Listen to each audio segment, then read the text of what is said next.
Hello नमस्कार दोस्तों। आज हम वर्णमाला के स्वर और व्यंजन को एक चार्ट के माध्यम से समझने का प्रयास करेंगे, जो इस प्रकार से स्वर स्वर हमारे हिंदी भाषा में 11 होते हैं, जबकि वहीं पे संस्कृत भाषा में देखे जाए तो 13 होते हैं। दोस्तों, कुछ वर्ण जो होते हैं स्पेशल संस्कृत में आते हैं, जबकि हिंदी भाषा में उसको काउंट नहीं किया करते हैं। ठीक है दोस्तों, तो इसलिए हमारे हिंदी भाषा में स्वरों की संख्या जो होती है 11 होती है, जो आ से लेके औ तक होते हैं। ठीक है दोस्तों, अभी काउंट कर लीजिएगा। 1 2 3 4 5 6 7 8 9 10 11, यहाँ तक 11 हो जाते हैं। ठीक है दोस्तों, तो ये हमारा हिंदी भाषा का है और इसको हम आयोगवाह कहते हैं। ठीक है दोस्तों, आयोगवाह जो होते हैं ये स्पेशल स्वर में काउंट नहीं होते हैं, ये स्वर और व्यंजन के बीच की कड़ी के अंतर्गत आते हैं। तो हम इसको स्वर में नहीं काउंट करते हैं, जबकि लिखते स्वर में ही हैं। ठीक है दोस्तों, तो हम वैसे तो स्वर की संख्या हमारी 11 है। ठीक है, और जो मात्राओं की संख्या होती है वो 10 होती है। ठीक है दोस्तों, जो यहाँ पे आ है, आ की कोई मात्रा नहीं होती है। ठीक है दोस्तों, तो अगर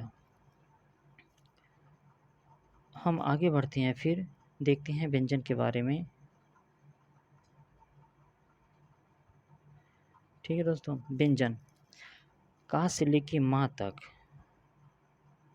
का से लेके माँ तक इसको हम उदित वर्ण कहते हैं। ठीक है, और इन्हीं को हम वर्गीय व्यंजन कहते हैं। का से लेके माँ तक हम वर्गीय व्यंजन भी कहते हैं, और बोलने के आधार पर उच्चारण स्थान के आधार पर हम इसको अलग अलग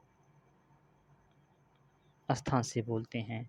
जैसे कि का वर्ग के जो व्यंजन होते हैं इन्हें हम कंठ से बोलते हैं, का खा गा घा। ठीक है दोस्तों, अंगा को भी हम कंठ से बोलते हैं, लेकिन इसको और ये जो पंचमाक्षर होते हैं इनको हम नासिक के व्यंजन भी कहते हैं। ठीक है दोस्तों, तो हम कंठ से बोलने वाले का खा गा घा अंगा, और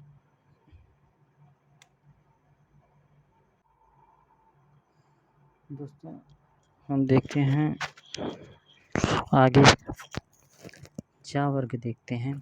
चा वर्ग का उच्चारण स्थान तालु होता है, टा वर्ग का उच्चारण स्थान मूर्धा होता है, ता वर्ग का उच्चारण स्थान दंत होता है, और पा वर्ग का उच्चारण स्थान होष्ठ होता है। ठीक है दोस्तों, हम और अंतस्थ व्यंजन जो होते हैं, अंतस्थ व्यंजन य र ला वा, और उसमें व्यंजन सा सा सा हा। ठीक है दोस्तों, और संयुक्त व्यंजन में छ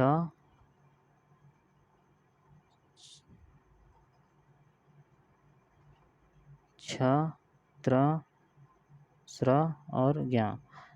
छ जो होता है का और मूर्धन्य सा से बनता है, त्र जो ता और रा से बनता है, स्रा सा तालव्य सा और रा से बनता है, ज्या आधा जा प्लस या से बनता है, और ये द्विगुण होते हैं अड और अढ़।